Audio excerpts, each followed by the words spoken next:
Hey friends, Barkey Dog here, back with another movie review. This time we're talking about a man-eater. No, not that! I'm not reviewing that movie! At least not until I get my Patreon account set up. And we're also not talking about that Hall & Oates song. No, this time we're talking about Man-Eater of Kumaon, an adventure movie from 1948. Our story goes like this. Our hero is this here doctor. He's hunting game in India and he's sad. See, his wife ran out on him. Why? Because he only cared about becoming rich and famous and didn't care about people, which is kind of a problem if you're a doctor.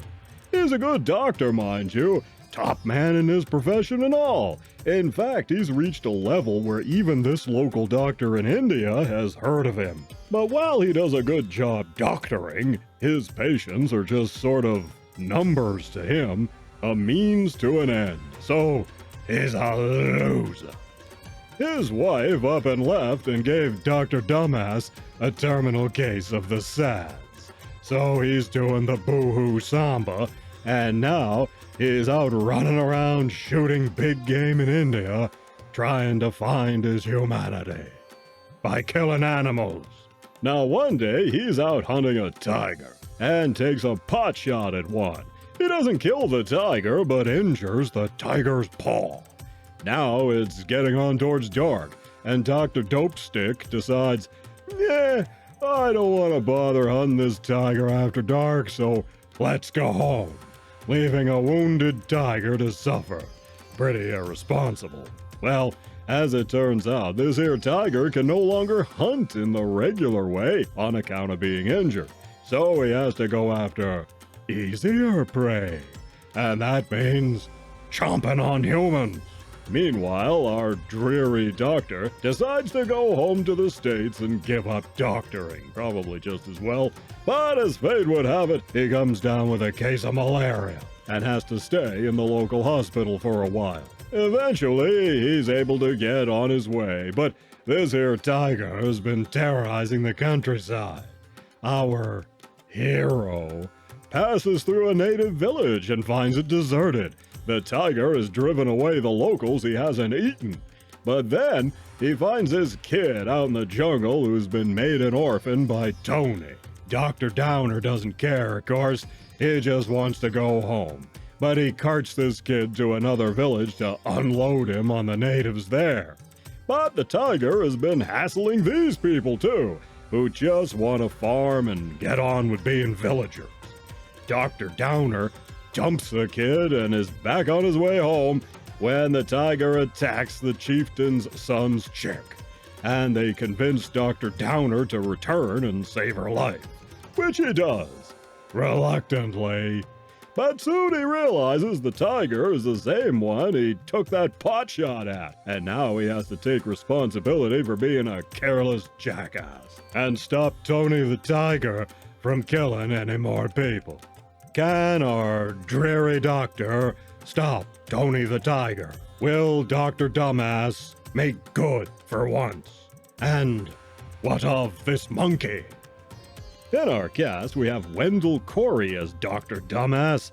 Corey was usually a supporting actor and pretty solid. It wasn't very often that he got lead roles like this, and it would have been nice if this doctor had more going on. We also have Sabu, of course. Always nice to see him. He's the chieftain's son and heir to the throne, so to speak. Sabu was in a lot of stuff you may know. Thief of Baghdad, Arabian Nights, The Jungle Book, Black Narcissus. He died way too young. The last movie he was in also involved a tiger terrorizing people.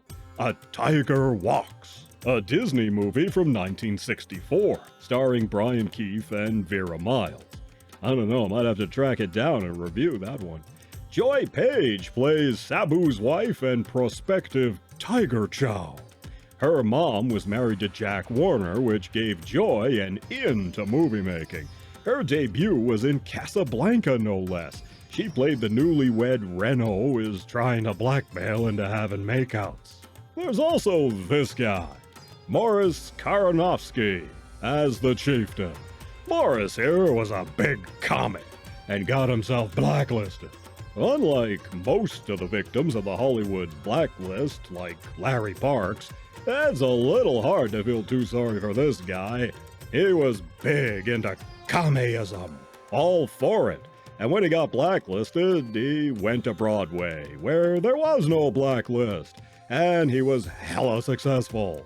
After the Red Scare was over, he tried coming back, but never got anywhere in the movies. So he just stayed on Broadway. Dirty commie, but a fine character actor. Now this film was shot on a budget, and it shows. It's very stage-bound, but in spite of that, it looks great. Why? On account of this here director, Byron Haskin. Haskin got his start in silent film, then he took a 16-year break from directing and came back with Action in the North Atlantic, a fantastic war film starring Humphrey Bogart. Then, the film noir I Walk Alone starring Burt Lancaster. Then, after our picture here, he went on to direct Treasure Island. You know, the good one with Robert Newton. Then, War of the Worlds, His Majesty O'Keefe, The Naked Jungle with Charlton Heston, Conquest of Space, From Earth to the Moon, and Robinson Crusoe on Mars. Yeah, that guy. He had a knack for sort of tracking the actor's movement through the screen, and it helps make Man-Eater of Kumaon really suspenseful. The film has great noirish lighting, too. One weird thing here is that you see Sabu and the guy playing his father, the commie, they kind of wear what looks like Western clothes, right? But all the other natives are wearing togas or something that looks like it makes sense or whatever. I don't know. But overall, I'd say the problem with this movie is that the hero is really hard to root for. He's kind of stoic, distant, and unemotional. Wendell Corey plays him well, but he didn't have too much to work with, so you wind up kind of wishing you could just smack this doctor upside the head. Kino Lorber has done a good job with the transfer on this here Blu-ray. It looks great.